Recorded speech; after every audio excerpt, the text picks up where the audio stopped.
Olá, muito boa tarde. Esse é o JC às 15 Informação para quem decide.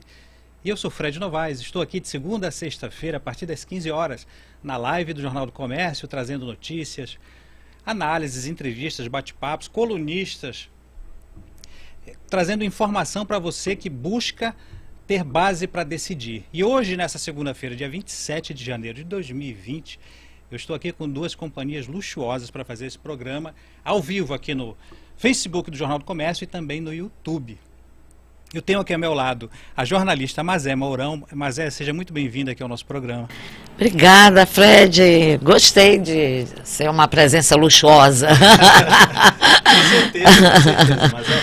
Além da Mazé, a gente tem aqui também ao meu lado o empresário, presidente do CODESE, Romero Reis. Romero, bem-vindo aqui ao nosso programa. É um prazer, Fred, Mazé, os ouvintes, né, os internautas, poder falar um pouquinho aqui desse tema tão apaixonante que é a cidade de Manaus, buscando caminhos e as suas soluções. Legal. Romero, só antes de começar aqui nosso bate-papo, eu queria aproveitar esse momento para as pessoas que querem compartilhar essa entrevista nos seus grupos, com os seus amigos, a turma lá do CODESE, enfim, podem compartilhar o nosso link, tanto no Facebook como no YouTube, mas eu queria começar perguntando de você, Mazé. A Mazé, para quem não sabe, começou aqui no Jornal do Comércio, foi do ano passado, né? Foi a partir de abril. Voltou a ser colunista aqui do Jornal do Comércio, na verdade ainda com o seu Guilherme, que fez a articulação para essa volta. E aí eu queria aproveitar esse momento também para anunciar que a Mazé, a partir de março, vai estar com a gente aqui toda segunda-feira para trazer o que a gente até chamou já antecipadamente, que seria o Bazar da Mazé, trazer alguma coisa assim da sociedade, do final de semana e de cultura. E eu queria te perguntar, aproveitando isso, Mazé, o que a gente tem aí do final de semana ou dessa semana de interessante na cultura ou de algum tipo de reuniões interessantes na cidade de Manaus? Pois é, na semana passada até a gente noticiou, né, foi o aniversário de uma pessoa que eu gosto muito, é jornalista, é colunista também de Jornal A Crítica, que é o Guto Oliveira, e independente disso, o Guto é muito meu amigo, então a minha crônica, inclusive, foi dedicada a ele, né, pelo um trabalho que ele está desenvolvendo, não só como jornalista, mas também fazendo produção, né, dos eventos em Manaus. Agora mesmo a gente sabe que o carnaval está aí na porta, mas para quem ainda está com férias com os filhos, o Cerco do Marcos Frota, que é perto da Vila Olímpica, entre a Vila Olímpica e a Arena da Amazônia.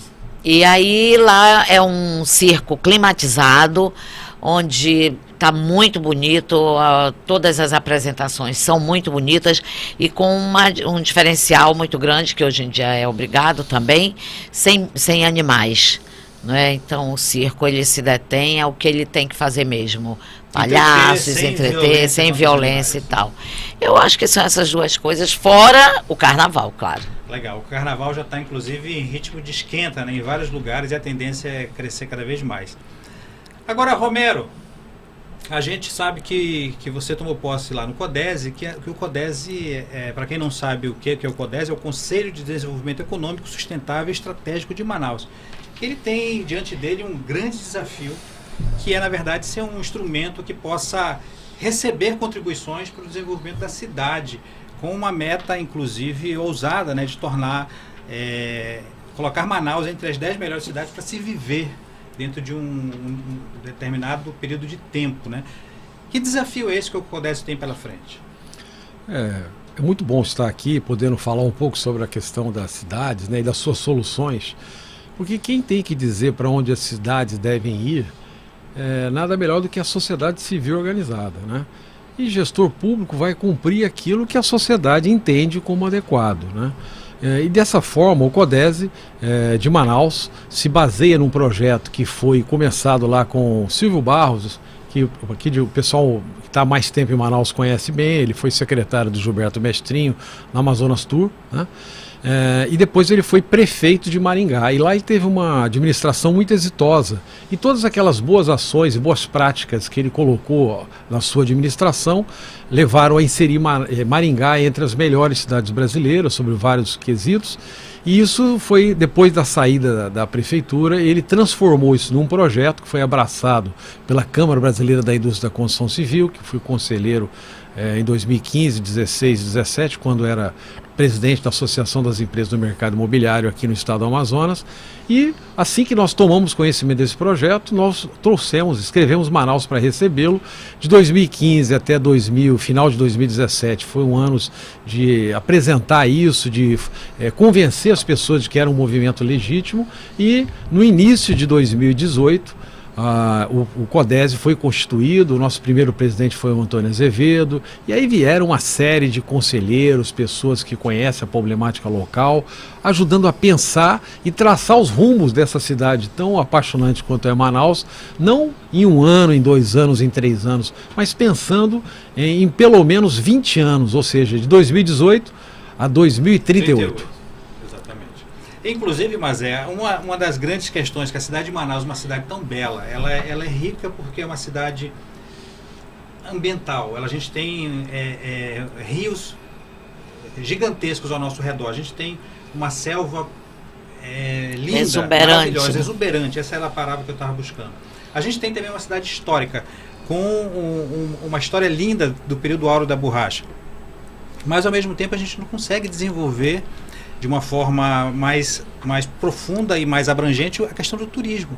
A gente não tem tantas atrações, e a gente não tem uma estrutura, uma infraestrutura que seja capaz de fazer com que se consiga se desenvolver o turismo, apesar de algumas conquistas que a gente observa, obviamente, como por exemplo a questão dos cruzeiros, que já virou uma tradição de você conseguir trazer um público, mas você não tem ainda, de certa forma, uma articulação bem amarrada para você realmente tornar Manaus uma cidade com uma identidade turística que seja muito clara para o brasileiro e para o resto do mundo. Eu queria a opinião de vocês. Mazé, aproveita, pode se meter na nossa conversa, Mazé, fica à vontade. Eu acho que nós todos, né, temos que nos desapegar da Zona Franca de Manaus.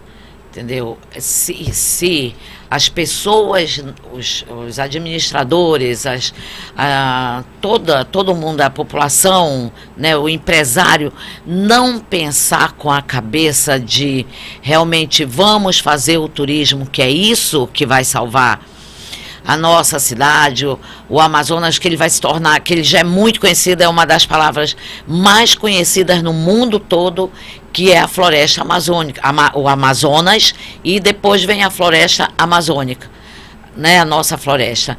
E se a gente não fizer isso, se a gente não tiver com os empresários, que eles entendam que o turista tem que vir para ficar em Manaus e daqui partir, claro, para a pescaria, daqui partir para conhecer o Encontro das Águas, isso não vai acontecer, não adianta. Nós temos um hotel belíssimo inaugurando agora, que é ali do lado do Teatro Amazonas. É uma coisa assim deslumbrante, sabe? Eu fiquei impressionada no dia que eu passei, muito iluminada e tal. E que quem é que sabe? Sabe? Quais são as pessoas que sabem disso? Pouca divulgação, né? Pouca divulgação, porque tudo bem, a maioria quase todos os turistas que chegam em Manaus, eu mesmo viajei com um que me disse, eu venho pescar, mas eu só pouso em Manaus, daqui a gente pega um avião e vai para não sei para onde, para um rio desse aí, para pescar tucunaré. Mas nada fica aqui, o aporte financeiro não fica em Manaus, né? Então, na minha opinião, acho a Zona Franca, ela está se reinventando também, claro, e com isso eu acho que o turismo tem que pegar um outro viés, sabe, para poder a cidade ficar melhor, crescer e saber receber o turista, né? Legal. Romero, inclusive, o turismo é um dos segmentos em que o CODESE aposta nessa busca de uma nova matriz econômica para a cidade de Manaus, né? Como é que você vê essa questão do turismo? Bom, nós entendemos lá no CODESE que todas as ações são importantes. O CODESE atua através de câmaras técnicas. E para a gente poder eleger os temas que são significativos para a cidade, a gente fez algo que é muito comum no meio empresarial. Fizemos um workshop com as pessoas, com os voluntários, e nesse workshop nós entendemos os vários temas que são importantes. Surgiu lá mais de 20 possibilidades, a gente foi filtrando e chegamos a 6 câmaras técnicas que no primeiro momento iriam ser operacionalizadas pelo CODESE. Quais são? Cenários econômicos, para a gente poder simular onde a cidade deve ir, buscar as alternativas econômicas à Zona Franca. A gente sabe que a curto e médio espaço de tempo nada é capaz de substituir esse modelo tão exitoso, né? Que a gente sabe, né, mas é que uma das vocações naturais aqui é o turismo. Mas com o advento da Zona Franca, implementada há 52 anos atrás, na época ainda do regime militar, se construiu vocações. Por exemplo, a vocação de fazer motos, fazer concentrados, fazer telefones, televisores. Essas são vocações que não eram naturais, mas foram construídas, graças a Deus, e foram capazes de gerar mais de 100 mil empregos diretos, mais de 100 bilhões de reais de faturamento ao longo dos últimos anos. Mas é preciso sair da zona de conforto, porque não é caçar o direito da Zona Franca manter os seus incentivos. Isso está lá na Constituição e sempre vai ter uma brecha jurídica para a gente se defender. Mas uma coisa que nós não dominamos é a questão da disruptura tecnológica. Os produtos envelhecem com uma rapidez muito maior do que eles são renovados. Então, o processo produtivo básico, que é uma exigência legal para que você possa produzir na Zona Franca, leva 2 anos em média para ser aprovado. E um produto com 6 meses ele já sai do mercado. Ou seja, é preciso buscar alternativas, dentre elas o turismo. Mas nós não vamos resolver o problema do turismo, viu, Fred? Dando incentivo do ICMS na querosene de aviação, ou colocando aqui um cruzeiro por semana ou por mês. Ou seja, para você tornar Manaus um destino turístico internacional, é preciso ter uma visão global, é preciso uma gama de ações coordenadas tanto do governo federal, quanto do governo estadual, quanto do governo municipal. Por exemplo, que o CODESE tem um dos objetivos agora nessa administração que sucedeu lá a primeira com o Antônio Azevedo. Um dos nossos objetivos é consolidar um calendário de eventos para a cidade de Manaus. Então nós temos que olhar quais são os eventos, pelo menos um evento por mês aqui que seja capaz de trazer turistas internacionais, nacionais e até os locais aqui, para que a gente possa demandar serviços. Porque se você tem uma feira internacional de pesca e turismo, como nós pretendemos fazer agora em agosto, se em outubro você tem a feira do Polo Digital, que é um segmento que vai empregar mais de 400 mil pessoas nos próximos anos, segundo a Associação das Empresas de Tecnologia. Ou seja, se você tem um Campus Party, que vai agora acontecer em Manaus em março. Imagina, mas se a gente conseguisse colocar pelo menos a cada 30 dias um evento de renome internacional, ia demandar ocupação dos nossos hotéis, dos nossos restaurantes, pois de serviços. Porque a gente... E aliado a isso, por exemplo, todos os dias nós deveríamos receber pelo menos 3 cruzeiros aqui. Você imagina, vamos até fechar os nossos olhos, imaginar a cena de chegando 3 cruzeiros que transportam mais de 1.000 pessoas cada um, despejando 5 a 10 mil pessoas no nosso porto ali no centro, e esses turistas vão subindo a Eduardo Ribeiro em direção ao Teatro Amazonas para começar o circuito turístico pela cidade, que certamente passaria pelos nossos museus, passaria pelo Encontro das Águas, iria para Ponta Negra, faria um circuito gastronômico, conheceria o nosso zoológico, que precisa ser muito melhorado, mas que está lá no SIGS. Ou seja, isso é fantástico, sim. E ia proporcionar para a cidade, não é 600 mil turistas que nós recebemos por ano, nós tínhamos que receber 1 milhão de turistas por mês. Isso daria escala não só da pescaria, do turismo de lazer e negócio, mas seria capaz de gerar, por exemplo, 20 bilhões de reais por ano, que é alguma coisa de 20% do faturamento do polo industrial de Manaus, para que a gente possa, ao longo dos próximos 10, 20 anos, caso o modelo Zona Franca venha a fracassar, como ele já vem colhendo, já vem colhendo, né? Por conta de, por exemplo, tem uma linha de produção lá na Honda e de repente os japoneses, os brasileiros resolvem automatizá-la. Automaticamente 1.000 postos de trabalho vão ser substituídos por robôs. Vai ficar lá 10 pessoas. Né? Já vem acontecendo isso. Nós vamos esperar isso se tornar cada vez mais realidade para entender que nós precisamos buscar alternativas sob pena de colocarmos a cidade em risco, perder população, os ativos aqui se desvalorizarem. Nós que somos apaixonados e que somos privilegiados, mas que temos essa visão de longo prazo, estamos colocando todas essas vias através do CODESE para que a gente encontre soluções, não soluções eleitoreiras, soluções populistas, mas soluções consistentes, capazes de construir um ambiente de negócio para Manaus e inseri-la entre as 10 melhores cidades para se fazer negócio, para se morar, e tendo um modelo econômico capaz de gerar riqueza, porque sem geração de riqueza não há como você sustentar o social.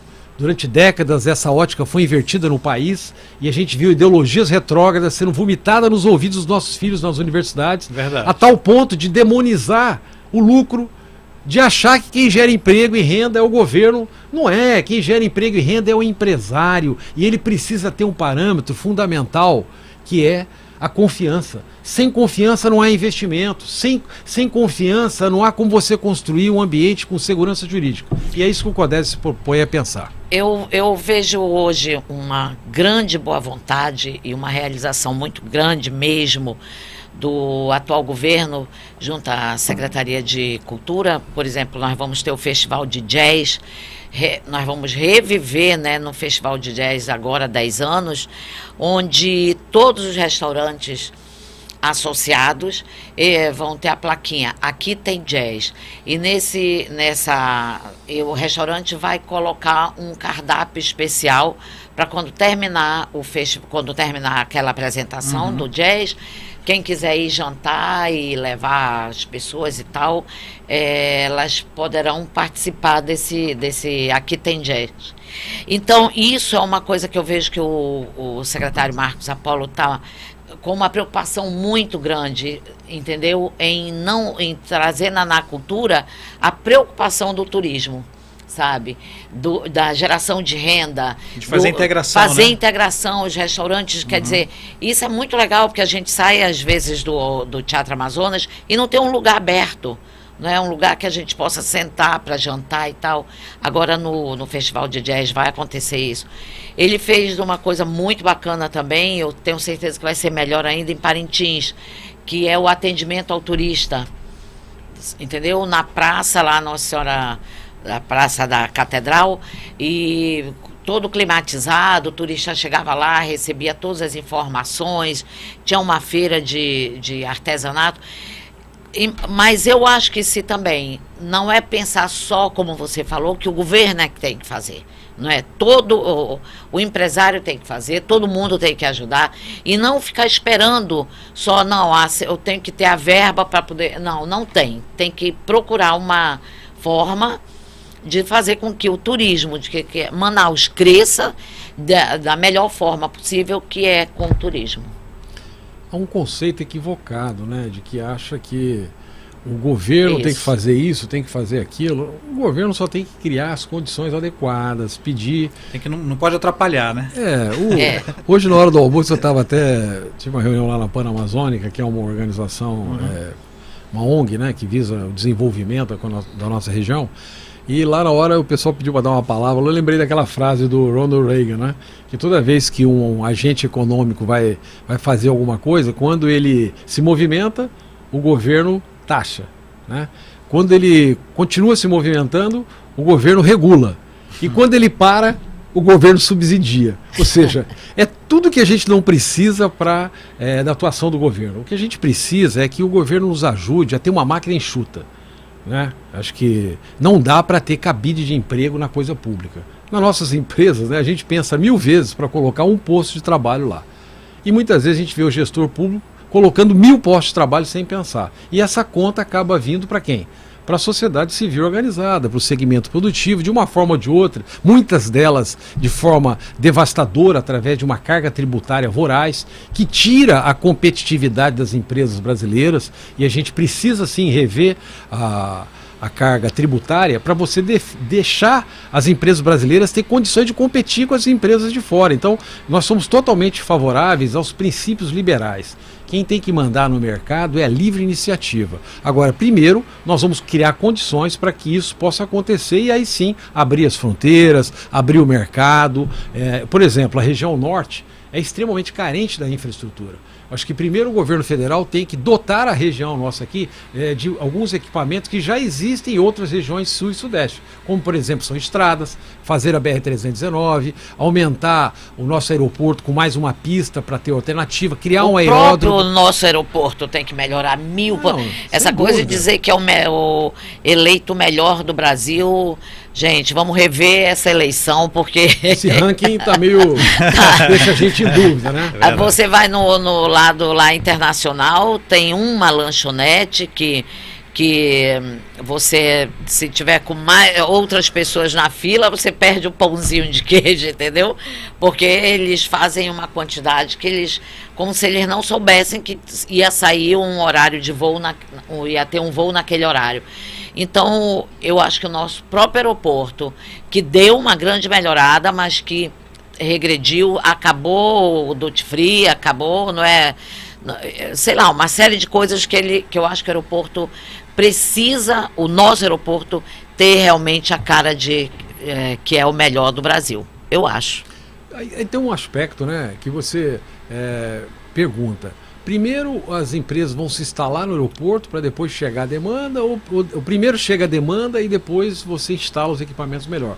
É um processo onde primeiro você tem que mostrar para a livre iniciativa que aqui vai receber uma demanda de 1 milhão de turistas por mês, que grande parte deles certamente passariam pelo transporte aéreo e demandando o aeroporto, e aí aqueles espaços ali vão ficar super procurados, porque a chance de você vender e de prestar um serviço vai ficar muito aumentada, com um fluxo de pelo menos, imagine que desse 1 milhão de turistas que viesse por mês para Manaus, vamos sonhar com isso, né? Hoje a gente recebe 50 mil, mas vamos imaginar que aumentasse 20 vezes isso, né?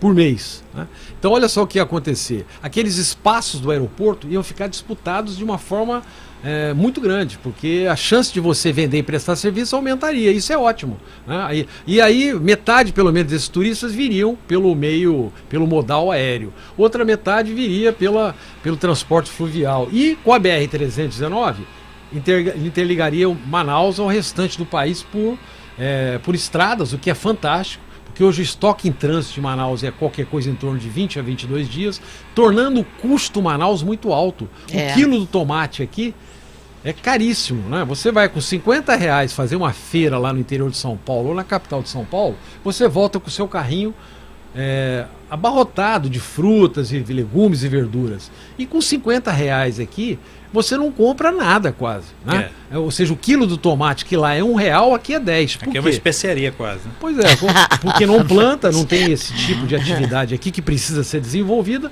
mas também porque trazer de lá fica muito caro em razão de 22 dias do estoque em trânsito. Se você tivesse uma interligação rodoviária com a BR-319, isso cairia para 10% desse tempo e certamente vai impactar o custo Manaus e isso tudo vai dotando a região de uma infraestrutura necessária para a gente poder competir com outras cidades brasileiras e até com países, outros países. Ou seja, os princípios liberais são fantásticos, mas primeiro vamos combinar o jogo, fazer um período de transição e depois liberar as fronteiras para que a gente possa jogar igual a todos. Legal, fantástico essa nossa conversa, nosso bate-papo aqui está sendo realmente enriquecedor. Mas eu preciso dar um pequeno break, é rapidinho, é coisa de 1 minuto. A gente volta com o segundo bloco do nosso programa JC às 15, informação para quem decide. Descubra o seu novo mundo. Morada dos Pássaros, na Avenida do Turismo. Morada dos Pássaros. Condomínio fechado, cercado por uma reserva particular do patrimônio natural. Vigilância 24 horas. Você e sua família podem desfrutar de agradáveis momentos nas áreas de esporte e lazer, com toda a segurança. Morada dos Pássaros, mais um sucesso SB Imóveis. Avenida Tefé 3025, Japim. Telefone 981379486.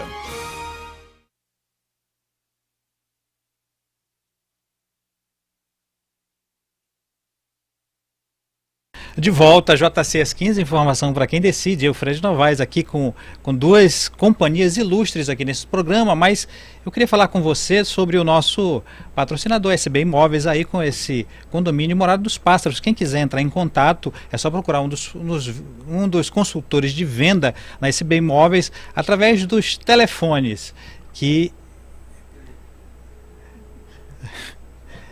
É só entrar em contato com a SB Imóveis que você... dizendo que você assiste aqui pelo JC às 15 informação, para quem decide, você ganha de cara R$2.000 na compra do lote, mas o contato da SB Imóveis é o 2129-4537 e o 98137-9486. De volta, Romero, a gente sabe que o Partido Novo fez uma indicação do seu nome como pré-candidato à Prefeitura de Manaus, e a minha questão em torno disso é saber assim, o que ele desafia a quem sabe participar dessa empreitada, que é realmente um trabalho árduo e que realmente exige, vamos dizer assim, uma decisão muito bem pensada para tomar esse tipo de decisão. E qual é a tua motivação para, de repente, fazer frente a esse grande desafio?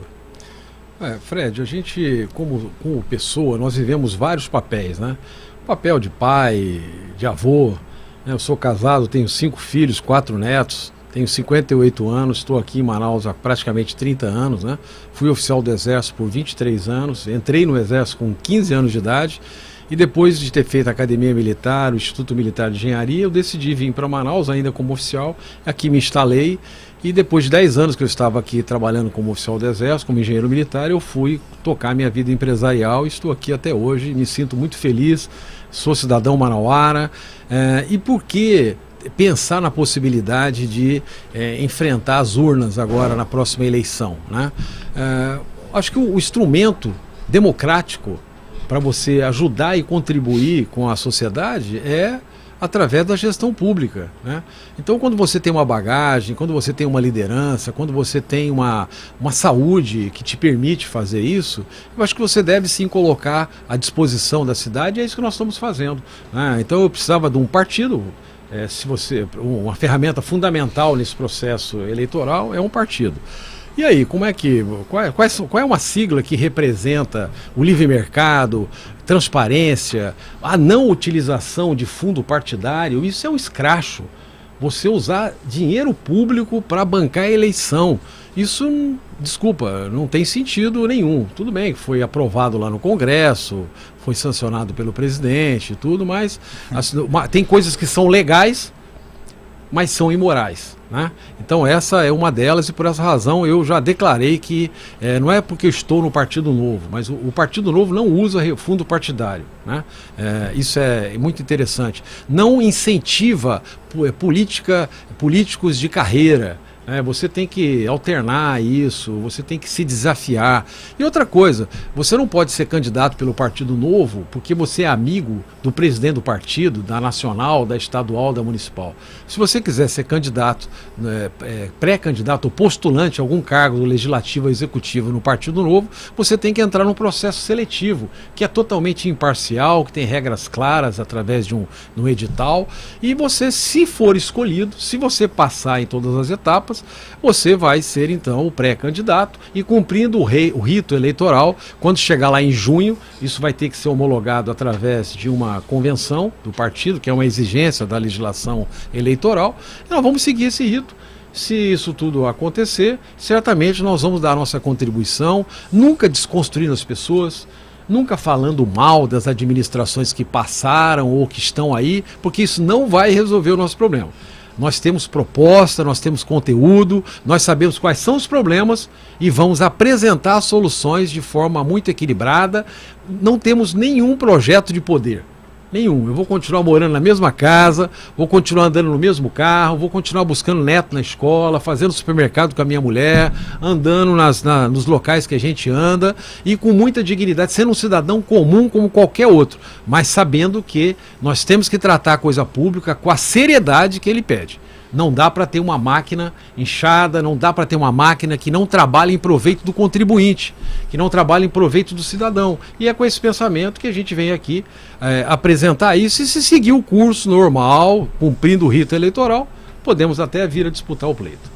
Legal. Inclusive, sobre essa questão da prefeitura, das administrações municipais, a questão da mobilidade, ela tem sido um dos problemas que vem se sucedendo governo atrás de governo municipal, sem uma solução efetiva para dar conta desse problema da cidade de Manaus, que é uma cidade muito específica, uma cidade que cresce muito ao mesmo tempo que ela tem uma infraestrutura muito encolhida, né? Ela não teve um planejamento, plano diretor praticamente inexiste, né? Então, o problema de mobilidade é um dos muitos problemas que existe na cidade, mas eu queria a sua opinião com relação a essa questão que chama a atenção de muita gente. Aí eu acho que é um problema que ele atinge todas as classes, né?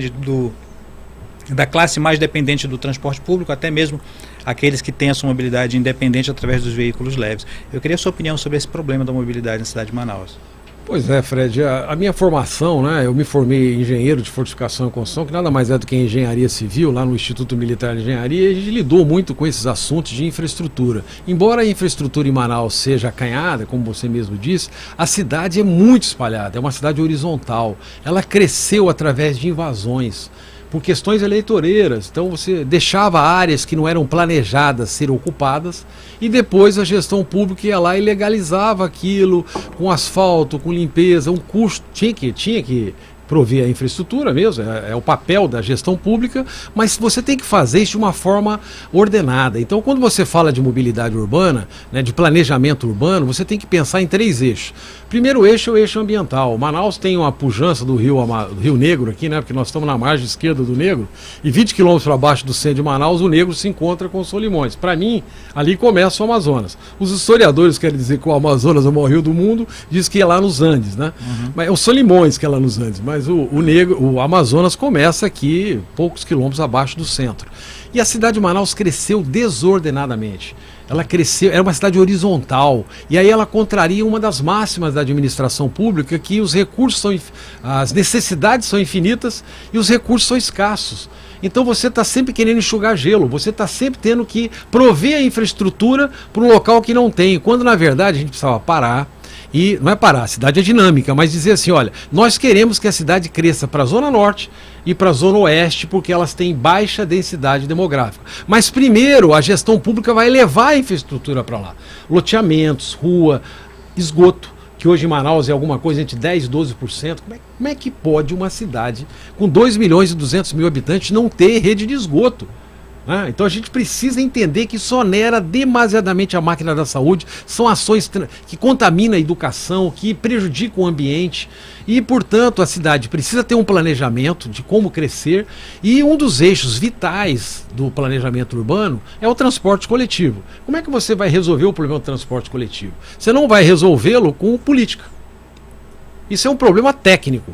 E para resolver essa questão, você precisa ter estudos adequados que vão dizer alguma coisa nesse caminho que eu vou lhe retratar aqui agora. Não dá para ser metrô, porque não tem volume de passageiro pico-hora para ser atendido por um metrô, que é caro o quilômetro. Não dá para ser sobre trilho, que é outra questão também que é cara, tem que ser avaliado. Um modelo que cabe para cá é o chamado BRT, que é Bus Rapid Transit, que é uma sigla inglesa, que traduzindo para o português nada mais é do que veículo leve sob pneus. Agora, como é que você vai colocar um BRT aqui, que já teve gestões passadas que tentou colocar e por algumas outras razões não republicanas não foram implementadas? O que a gente precisa fazer? É preciso colocar uma pista elevada, porque se você não houve investimento na malha rodoviária da cidade. E se você colocar mais um ônibus para concorrer com os veículos que estão aí, você só vai saturar a questão do transporte. Então você precisa fazer uma pista exclusiva elevada, que alguma coisa em torno de 50 a 60 quilômetros, que vá da Bola do Produtor, venha pela Max Teixeira até a Torquato Tapajós, da Torquato você desce em direção ao centro, caminha pela Manaus Moderna, vai fechar lá no Coroado e volta na Grande Circular e termina na Bola do Produtor. Esse circuito vai dar alguma coisa em torno de 50 quilômetros. Os dados estão aí dizendo que uma licitação de padrão internacional, clara e transparente, vai custar alguma coisa entre 30 e 50 milhões de reais, ou seja, esse sistema que eu estou lhe dizendo, que seria a base do transporte coletivo para Manaus, vai custar entre 1,5 bilhão a 2 bilhões de reais para uma pessoa como nós, isso é um valor faraônico. Mas para uma cidade, a 7ª cidade do país a nível de população, que tem as contas relativamente em dia e tem capacidade de tomar investimento, se resolve isso. Em 2 anos você consegue, em 1 ano você consegue projetar, detalhar, licitar e contratar. E em 2 anos você vai construir isso, vai operacionalizar isso. E aí as pessoas vão começar a perceber que a qualidade de vida vai ser muito melhorada. Porque nós temos colaboradores, amigos ou conhecidos que todo dia saem de casa 4, 5 horas da manhã, pega 2 horas de transporte coletivo para ir, enfrenta uma jornada de 8 a 10 horas e depois no final do dia tem que enfrentar tudo isso novamente, sendo que tem soluções. Tem cidades brasileiras, como por exemplo Curitiba, é um padrão. O BRT funciona muito bem lá, então é preciso opinar sobre as soluções, mas sempre respeitando as questões técnicas e de forma a que elas sejam concretizadas. É bom ouvir, né? É bom ouvir e que legal que a gente percebe que eu pelo menos vejo que a gente sempre acha que existem soluções, não é? Mas às vezes eu me pergunto, mas meu Deus, por que tudo que foi prometido não foi realizado, né? As coisas não aconteceram de uma outra forma, né? Não adianta, por que não ter esgoto? Porque esgoto é o tipo da obra que ninguém vê. Mas eu escrevi um artigo semana passada, o título é exatamente isso: esgoto não dá voto, mas mata a gente. Pois é. E a gente precisa mostrar. Mas aí explode lá na saúde depois. E a gente sabe que existe um esgoto completamente estrangulado, que é ali pelas aquelas galerias lá da Getúlio Vargas, da Eduardo Ribeiro e tal, que foi o último esgoto que se construiu nessa cidade, não é?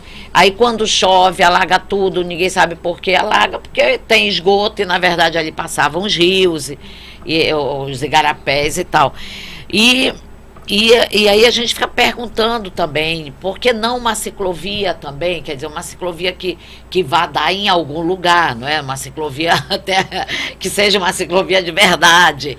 Por que não? Tudo bem que a gente inaugure pontos de ônibus, mas pontos de ônibus que sejam realmente utilizados por quem usa o ônibus, não é? Não seja uma coisa só aparência, só colocar umas coisas bonitinhas ali. Praças, em Manaus nós não temos praças, o que tem de praça está sendo aí tudo acabado, tudo depredado, e a gente não tem arborização, né, que é uma outra coisa que deixa Manaus muito mais quente.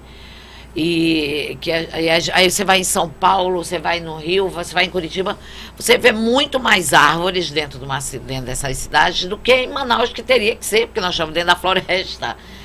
Então é muito interessante saber que o Romero está pensando em Manaus, de uma Manaus que talvez seja esse o sonho de todo amazonense.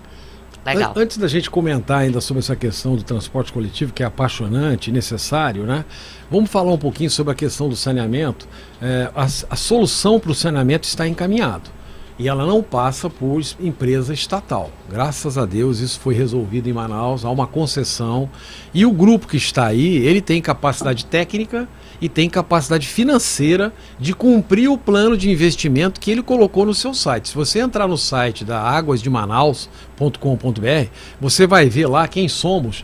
Eu sei disso porque eu fui lá várias vezes olhar. Ele está dizendo lá que a partir de 2018 eles vão investir 880 milhões de reais e que em 10 anos vão transformar o percentual de servidão de esgoto para a cidade próximo de 80%. Isso já é um grande avanço. Agora, o que a gente precisa fazer? É facilitar a vida dessa empresa, no sentido de conceder as licenças ambientais com a velocidade que a vida precisa, ajudar a conseguir recursos mais baratos para que ela possa cumprir o seu plano de investimento, acompanhar diariamente, mensalmente, semestralmente, anualmente aquilo que estava previsto, ou seja, quantos quilômetros de rede, aonde, em que bairro, em que rua estava previsto e o que foi feito. Se não foi feito, tem que ter uma justificativa muito clara, porque se não foi feito, a concessão vai ter que sofrer as penalidades. Mas nós não estamos aqui para penalizar ninguém, porque afinal de contas o sucesso dessa concessão é o sucesso da cidade. E o Instituto Trata Brasil diz lá que para cada real que você investe em saneamento básico, você faz economia de 4 no segmento da saúde. Portanto, saneamento básico não dá voto, mas mata a gente quando não existe. E como a gente é preservador da vida, nós sabemos da importância dessa infraestrutura de ter saneamento, esgoto e água de qualidade. Agora, aquela questão do transporte, vamos fazer também aqui um exercício, Mazé. Nós somos muito apaixonados por essa cidade. Além de você pensar num sistema de transporte coletivo tipo BRT, nós precisaríamos ter um sistema hidroviário, de transporte hidroviário, que com 7 estações, nós tornaríamos Manaus uma grande opção da pessoa não utilizar o sistema de transporte das malhas viárias, que poderia ser por rio, ou seja, se você sair do Poraquequara, é uma estação. A outra estação hidroviária no porto ali do Ceasa. Outra estação hidroviária na Feira da Paraí, ali no Educandos. Outra estação hidroviária principal seria no Ródeo, ok? Outra estação hidroviária no Igarapé de São Raimundo. Outra na Ponta Negra. E nós fecharíamos na nossa rodoviária, uma das nossas rodoviárias, que é lá na Marina do Davi. Não é verdade? Lá saem muitas vans, muitos barcos, né? A gente brinca, né? Ônibus, que na verdade são recreios, né? Táxis, que são pequenos barcos, né? Ou seja, com 7 estações, você criaria um circuito turístico, porque o turista, ao vir aqui, ele poderia comprar um cartãozinho que dava direito para ele de andar por dia naquelas estações, indo e vindo e aproveitando. Cada estação dessa é um mini shopping center, um centro de artesanato. Né? Eu ia interagir com ele ia ver a vida de Manaus, que é voltada para o rio, ele ia poder aproveitar o encontro das águas, porque a estação do Poraquequara e do Ceasa está praticamente de frente. Dá para ver, dá para ir lá, descer, pegar uma voadeira. Olha que coisa incrível, desonerava a malha viária da cidade, não usava o orçamento do município, nem do estado, poderia ser feito isso através de uma concessão, com investimento privado, mas com segurança jurídica, por 30 anos, para o grupo que viesse a executar aquilo e prestando um serviço justo com uma tarifa adequada. Ou seja... Exato, porque inclusive já se tentou fazer isso, mas o valor da tarifa foi impraticável para a realidade dos locais onde foi tentado, né? Exatamente ali na região acho que da Colônia Tanleixo, teve a tentativa de fazer essa interligação para o centro, mas o custo era inviável para a população. Nós já tivemos um prefeito, né, que foi o Serafim, o sonho do Serafim era que nós pudéssemos andar ali pelo Mindu, pegasse aquilo tudo dentro da cidade, entendeu? Ele tinha pensado em pontos assim, que você podia vir pelo Igarapé, que tem Igarapé que corta a cidade, não é? Então ele tinha pensado ele chegou ainda a fazer esse percurso e tal, eu acho que vindo, não sei se do Japim ou se eu sei que era uma coisa que ia ser muito bonito, mas não foi para frente, não sei porquê, e também ele não se elegeu o próximo no governo seguinte, e terminou que não deu certo.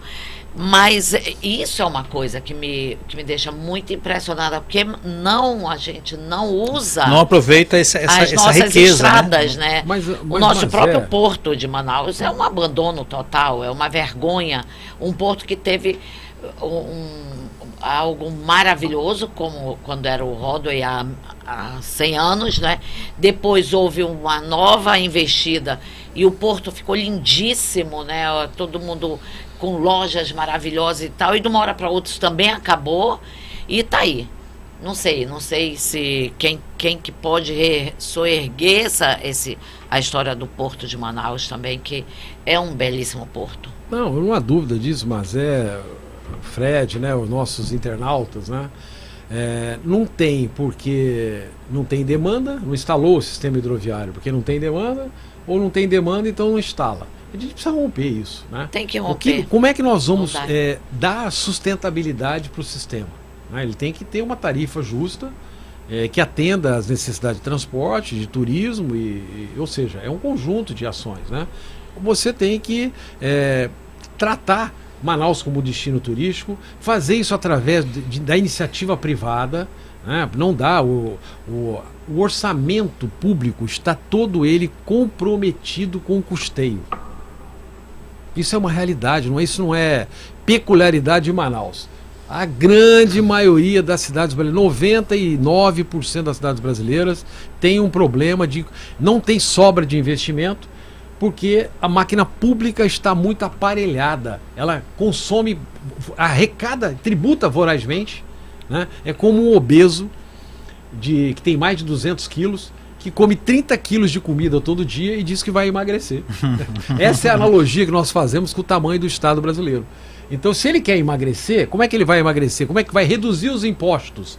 Para reduzir os impostos, que é pesadíssimo sobre o ombro do empresariado e do gerador de emprego, do verdadeiro gerador de emprego e renda desse país, e de qualquer país capitalista, você precisa ter uma máquina enxuta para que você possa arrecadar menos e que, mesmo assim, arrecadando menos, mas tendo uma máquina adequadamente, vai ter sobra para investimento. Aí você vai poder aplicar naquilo que é vital, na educação, na saúde, na segurança, ok? O resto é poder privado, é iniciativa privada. E o Estado passa a regular, passa a moderar. Qualquer coisa fora disso leva a modelos que levaram milhões à morte, à miséria, como é o caso de Cuba, Venezuela, Coreia do Norte. Nós somos capitalistas, mas só que nós somos capitalistas brasileiros, que entendem que o capital tem uma função social, mas não podemos inverter a ótica. Sem geração de riqueza, sem ter viabilidade econômica, não há como sustentar o social. Você não tem como dar Bolsa Família, Bolsa Primeiro Emprego, Bolsa Leite, seja qualquer coisa que for, se não houver geração de riqueza. Então, para que as pessoas carentes e necessitadas sejam atendidas, o governo federal é o único ente que talvez ele tenha uma máquina de produzir dinheiro. Só que se ele lançar a mão dela, o que acontece com a inflação? Explode. Então hoje, graças a Deus, o governo federal ele tem uma visão clara de que a livre iniciativa é que tem que ser a produtora de riqueza. E que ele é o moderador, que ele é o indutor, que ele é vamos dizer assim, quem vai interferir quando houver algum desequilíbrio e deixar que a livre iniciativa se ajuste. Esse é o modelo que vai tratar bem o contribuinte, que vai ser capaz de levar emprego para as pessoas necessitadas, que vai ser capaz de passar conceitos de empreendedorismo. Sabe para quê, Mazé? Para que a gente quebre aquele paradigma de que abre concurso público. Preste atenção no que eu vou dizer. E as famílias enfiam seus filhos para prestar concurso público. Por quê, Fred? Porque se ele passar, ele está com a vida ganha, com a vida feita. Nós precisamos acabar com isso. Isso é a derrocada das pessoas e do cidadão. Um Estado que admite isso é a falência do atendimento das necessidades básicas das pessoas. Os salários da área pública é mais do que o dobro dos salários da iniciativa privada. Isso está havendo um desequilíbrio. Só que na iniciativa privada, se você não produzir, não entregar, o que acontece contigo? Você perde sua oportunidade de trabalho. Você vai ter que se reinventar em outro local. Já na área pública, além dele receber o dobro do que seria o padrão, né, da iniciativa privada, ele não tem o compromisso de entregar nada. Na iniciativa privada, você tem horário para chegar e horário para sair. Meritocracia, meritocracia pura. Isso é que faz as empresas se reinventarem, gerarem lucro, porque se ela não fizer, a concorrência vai fazer. Isso é fantástico. O que acontece com o serviço público, né?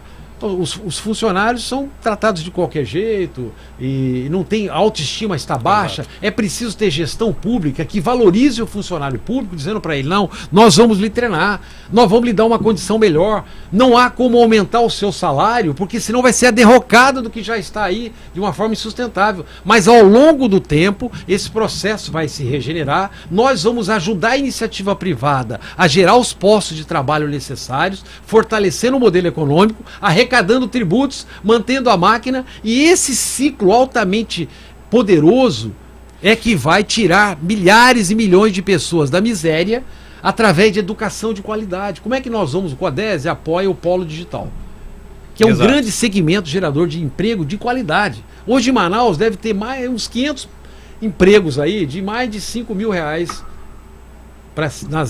nos institutos de ciência e tecnologia, nas startups, né, nas empresas de base digital. E não tem gente capaz de ocupar esses postos. Por quê?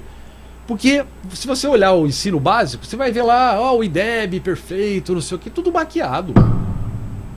O camarada, o aluno sai do ensino fundamental, ele não sabe calcular as raízes da equação do segundo grau. Ele não sabe escrever um texto, introdução, desenvolvimento, conclusão. Ele não tem interpretação, ele não tem capacidade de interpretar um texto. Ele é um analfabeto funcional. Ou seja, é isso que nós queremos? Como é que nós vamos resolver o problema do polo digital, que é uma grande alternativa de emprego para o polo Zona Franca que vem desidratando, né? E a gente está ajudando para que isso não aconteça. Mas é natural, por conta da disruptura tecnológica, que isso ocorra. Nós precisamos de pessoas que conheçam matemática avançada, para que eles possam entender os algoritmos que são aplicados nos softwares e poder se empregar. E a gente então conseguir vencer, não é aqui o Belém, é vencer a concorrência com os matemáticos da Índia, da Alemanha, dos Estados Unidos, do Vale do Silício. A concorrência é muito grande. Agora, é preciso pegar os nossos professores, melhorar o nível deles, melhorar o treinamento deles, melhorar a autoestima deles, rever a grade curricular, rever o que vai ser ministrado lá. Porque até é difícil a gente orientar os nossos netos e filhos qual a profissão que eles vão ter. Porque metade da profissão dos nossos netos ainda não existem hoje. E é muitas que estão aqui. Olha que mundo louco, mas é. Então, é preciso tratar a coisa pública com muita seriedade.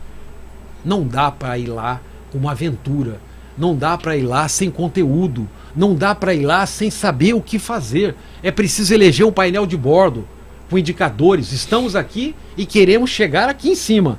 Agora, para isso, nós temos que implementar soluções estruturantes e tem solução. É isso que nos anima. Legal. Mazé e Romero, o programa está fantástico, né? Tá uma conversa muito legal sobre Manaus, sobre esses grandes desafios, mas a gente precisa encerrar o nosso programa por conta do horário. Mas eu queria fazer uma última pergunta antes das despedidas de vocês para o Romero, com relação ao CODESE aí teve à frente das duas feiras do Polo Digital que tiveram aí resultados expressivos, né, de crescimento até da importância desse segmento. A gente pode tirar dessa experiência com a feira do Polo Digital que realmente o Polo Digital está se consolidando em Manaus e que ele tem, vamos dizer assim, pelo menos uma base inicial já estabelecida para que ele venha a crescer futuramente?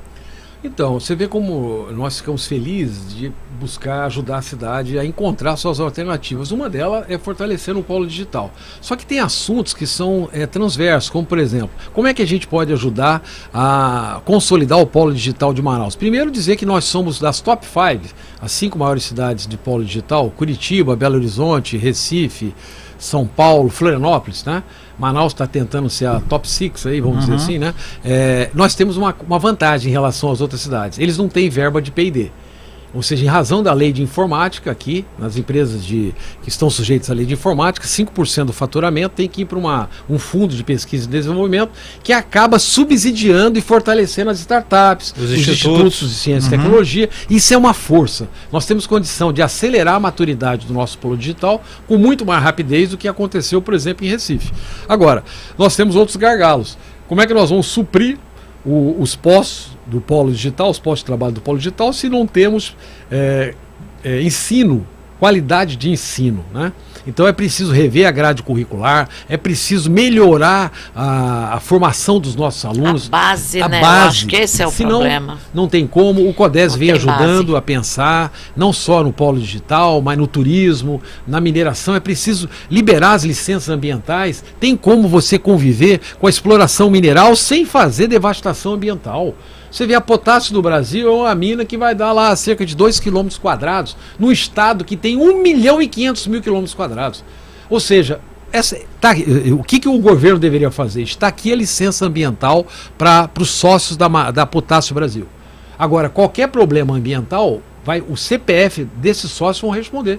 Pronto, e deixa ele gerar lá os 2.000 empregos, deixa ele faturar 5 bilhões por ano, gerando mais de 1.000 empregos diretos e indiretos. É isso que faz a pujança. Nós temos uma burocracia excessiva, é preciso desburocratizar, é preciso colocar tecnologia a serviço de resolver os problemas da cidade, como por exemplo a ciência.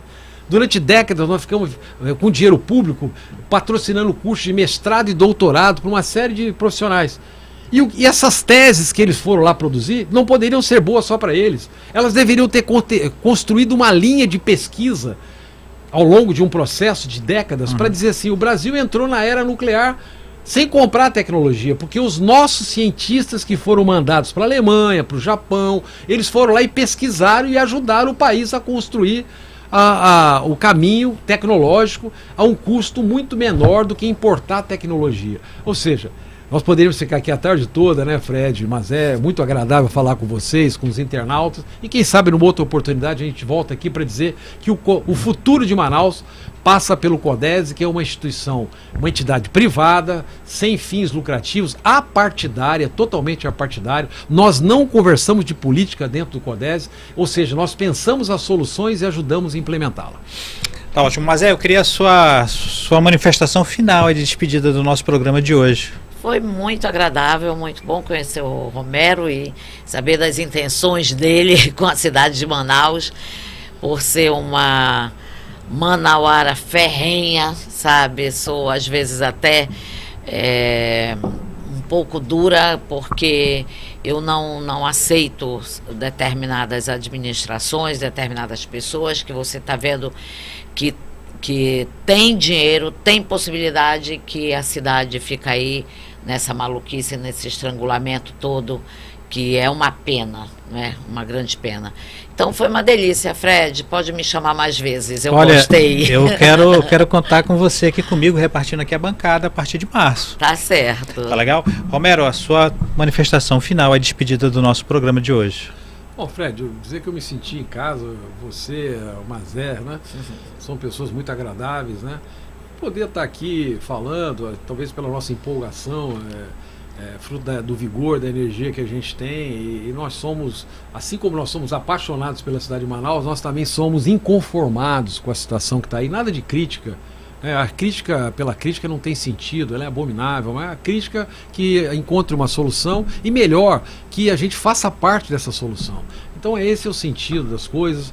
Nós somos muito gratos à cidade, aqui nós tivemos filhos, aqui nós temos netos, aqui nós vamos viver a nossa vida e a gente fica feliz em poder contribuir com o desenvolvimento da cidade, da região, de uma forma assim, sem projeto de poder, mas simplesmente pensando naquilo que é bom para o coletivo, porque você se doa para o coletivo e você recebe como cidadão, e isso é muito agradável, ajuda a sociedade a avançar e a gente fica muito feliz. Parabéns aqui pelo seu programa e pela oportunidade.